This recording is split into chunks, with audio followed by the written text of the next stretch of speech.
International Women's Day is coming up in a few weeks, and there's a special event in the capital city that's going to honor women in business who are making a big difference and inspiring so many. Joining us this morning is Christina Dixon, the president of the Sacramento chapter of the National Association of Women Business Owners. Christina, thank you so much for joining us this morning. Tell us why it's so important to highlight these women leaders in our community. Absolutely. Well, it may not be as well known, but women business owners supply a lot of jobs in this area, nationwide as well.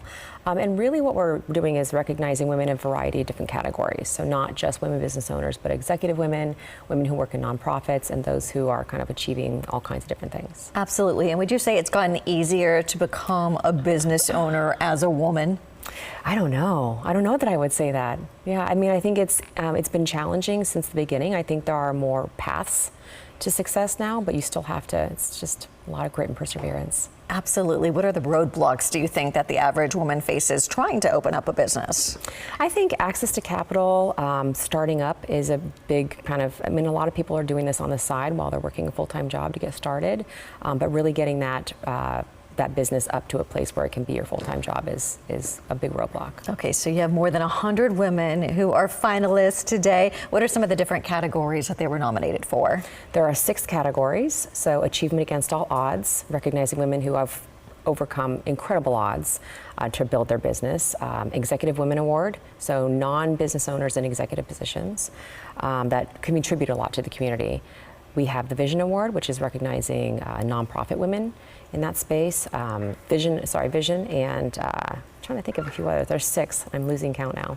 All right, and so this is the 50th anniversary of the overall nationwide program, and you guys are still going strong. Tell me a little bit more about this milestone and why it's significant. Yeah, absolutely. NAWBO started, National Association of Women Business Owners started in 1975, and if you think back to that, if one of us were alive back then, things were quite different.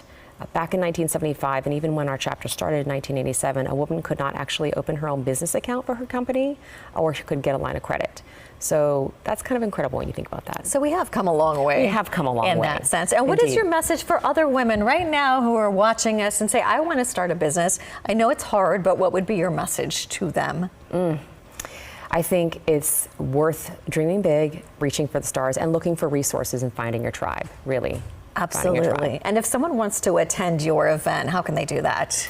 Absolutely. And they go to the website, so nawbo-sac.org, and the gala tickets are available until the end of this week. Oh, terrific. So it's happening here on March 8th, and it's open to anyone who wants to attend.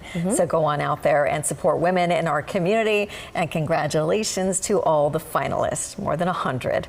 Christina, thanks for your time. Thank you for having us. All right, Mike, back to you. All right, thanks so much.